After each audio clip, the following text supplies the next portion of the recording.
একটি বড় খবরের আপডেট এসে পৌঁছচ্ছে, আমরা সেই খবরের দিকেই নজর রাখবো।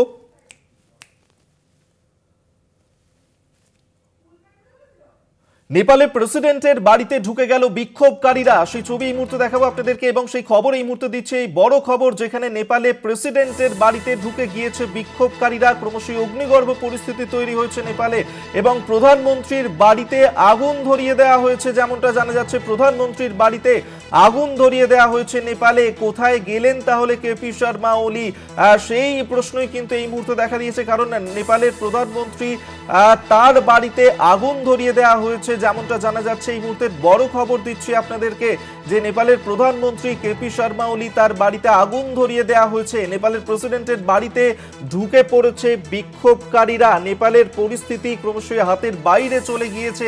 কিন্তু যেভাবে প্রধানমন্ত্রীর বাড়িতে আগুন ধরিয়ে দেওয়া হয়েছে, সেক্ষেত্রে কেপি শর্মা ওলি তিনি তাহলে কোথায় গেলেন, সেই প্রশ্নই এই মুহূর্তে উঠছে।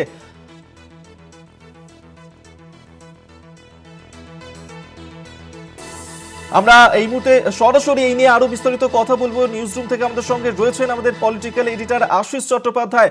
আশিস দা, দেখো, শেষ পর্যন্ত আমরা সকাল থেকে যে কথা বলছিলাম সেই কথাটাই চোখের সামনে হতে দেখছি। নেপালে প্রেসিডেন্টের বাড়িতে ঢুকে পড়েছে শত শত বিক্ষোভকারীরা। হয়তো লুটপাট চলছে। প্রধানমন্ত্রী কেপি শর্মা ওলির বাড়িতে আগুন ধরিয়ে দেওয়া হয়েছে। কেপি শর্মা ওলি সম্ভবত আগেই ওখান থেকে সরে গেছেন। বিক্ষোভকারীদের ওপরে আইন শৃঙ্খলা রক্ষাকারী নিরাপত্তা বাহিনীর কন্ট্রোল নেই, সমস্ত নিয়ন্ত্রণ হারিয়েছে কেপি শর্মা ওলির সরকার। সুতরাং এক অর্থে বলা যেতে পারে, পদত্যাগ করুন বা না করুন, সরকারের পতন হয়েছে। নেপালে কেপি শর্মা ওলি সরকারের পতন হয়েছে, এই জিনিস আমরা দেখতে পাচ্ছি।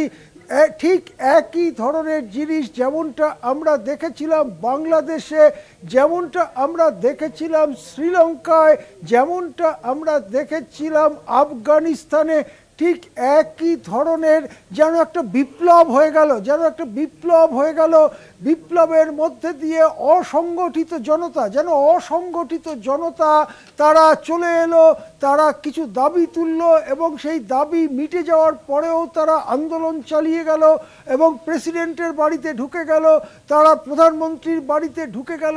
এই যে ধরনের জিনিস, কোথাও বাংলাদেশের প্রধানমন্ত্রীকে দেশ থেকে পালাতে হচ্ছে, এই যে ধরনের জিনিস ভারতের চারদিকের ছোট মাঝারি দেশগুলোতে অভিনীত হয়ে চলেছে।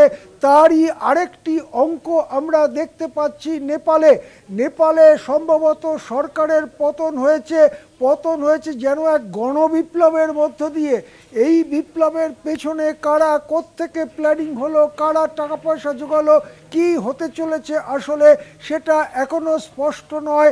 কিন্তু এটা বলা যেতে পারে যে প্রধানমন্ত্রীর বাড়িতে আগুন যখন ধরানো সম্ভব হলো, প্রেসিডেন্টের বাড়িতে যখন বিক্ষোভকারীরা শত শত বিক্ষোভকারী ঢুকে যেতে পারলেন, তাদেরকে যখন আটকাতে পারল না নিরাপত্তা বাহিনী, তখন এটা বলাই যায় নেপাল সরকারের পতন হয়েছে। নেপাল সরকারের পতন হলো, এটা বলাই যায়। কোথায় কেপি শর্মা ওলি, কোথায় গেলেন ওলি? তিনি কি আগেই কাঠমান্ডু ছেড়ে চলে গিয়েছেন? যদি তা হয় তাহলে তিনি কোন দিকে গিয়েছেন? তিনি কি কোনো বিদেশে আশ্রয় খুঁজছেন, অথবা নিজের সমর্থকরা পাল্লায় ভারী এমন কোনো নেপালি এলাকাতেই তিনি সরে যাচ্ছেন? কি ঘটছে কাঠমান্ডুতে খবর আর সবটা এখনো স্পষ্ট নয়। কিন্তু আমরা যে খবর পাচ্ছি তা একেবারে একটা গণবিপ্লবের মতো খবর, যেখানে প্রেসিডেন্টের বাড়ি ঢুকে গেছে শত শত মানুষ, প্রেসিডেন্টের বাড়িতে লুটপাট হওয়ার সম্ভাবনা, প্রধানমন্ত্রীর বাড়িতে অগ্নিসংযোগ করা হয়েছে, নিরাপত্তা বাহিনী আটকাতে পারেনি, সম্ভবত সেনাবাহিনী নিষ্ক্রিয় হয়ে গেছে, নিজের দেশের মানুষের ওপরে ফায়ারিং করব না বলে সেনাবাহিনী নিষ্ক্রিয় হয়ে গেছে, সম্ভবত পুলিশও নিষ্ক্রিয়। এই মুহূর্তে কাঠমান্ডু বিক্ষোভকারী জনতার হাতে কাঠমান্ডু। ঘটনা আরও খারাপ দিকে যায় কিনা, লুট তরাজ খুন খারাপি শুরু হয় কিনা সেটা দেখার জন্য দেখতে হবে। আমরা আরেকটু দেখবো, আমরা প্রতি সেকেন্ডের খবরে নজর রাখছি। কিন্তু আমরা এটা দেখতে পাচ্ছি যে কাঠমান্ডুর নিয়ন্ত্রণহীন জনতার হাতে, কাঠমান্ডুর নিয়ন্ত্রণহীন জনতার হাতে। এই জনতা কারা, তাদের কোনো কমান্ড সিস্টেম আছে কিনা, তাদের কোনো নেতা বা নেতৃবর্গ আছে কিনা সেটা পরিষ্কার নয় এখনো। তাদের পেছনে কোনো দেশি বা বিদেশি শক্তি সক্রিয় কিনা সেটা পরিষ্কার নয় এখনো। কিন্তু নেপালে একটা গণবিপ্লবের মধ্য দিয়ে যেন সেইখানকার সরকারকে উৎখাত করে দিল, ছিঁড়ে টুকরো টুকরো করে দিল প্রধানমন্ত্রী অলির সরকার।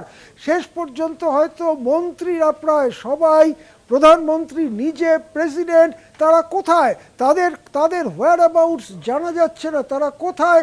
এবং এই রকম একটা পরিস্থিতি এই মুহূর্তে কাঠমান্ডুর ছবি দেখুন, সেখানে বিভিন্ন জায়গায় দাউ দাউ করে জ্বলছে আগুন। দেখুন কাঠমান্ডুর ছবি কলকাতা টিভির পর্দায়। হ্যাঁ,